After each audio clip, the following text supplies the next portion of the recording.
Good morning, family. Welcome to today's Lessons for Life. Today is Sunday, July 5th, 2009, and today we're reading 2 Samuel chapter 12. And first, before I begin, as always, I encourage you to read the stories, chapters through for yourself. See what you get from it, email us, and we'll put it on the blog. But we see here, even though we're reading chapter 12, as we mentioned before, that's really a continuation of yesterday's chapter, chapter 11. So we don't want to be just stuck in one chapter as the end of the story, because as they continue through, you see the continuation of the story as we see in this example here. So remember what happened with yesterday with David and Uriah and Bathsheba, and how in this chapter we see that Nathan the prophet the Lord speaks through Nathan the prophet and shows David the error of his ways. And one thing as I was reading, I was just thinking about, David realized, from hearing the story, that Nathan was telling him, what was done wrongly for another person, but he didn't quite see it, for himself, until Nathan made it apparent to him that, well, this story is really about you. So a lesson that we can get from this is really to be able to see the errors of our ways for ourselves without having other people from outside to be looking and telling us what we're doing that's wrong.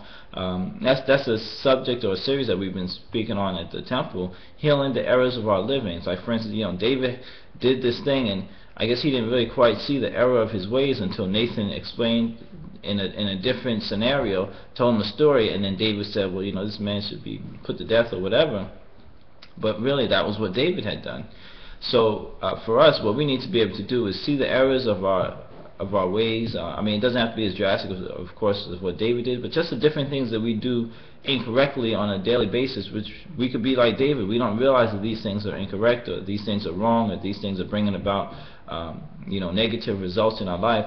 But if we're able to really examine our lives and examine the things we're doing and fix the things that we're doing wrongly, because we're all doing some things that's not really in alignment with what God wants us to do, but tweak these little things in our lives, and we can actually get better results and have more productive lives and more fulfilling, more happier lives, if we're able to really examine the errors that we have in our own living.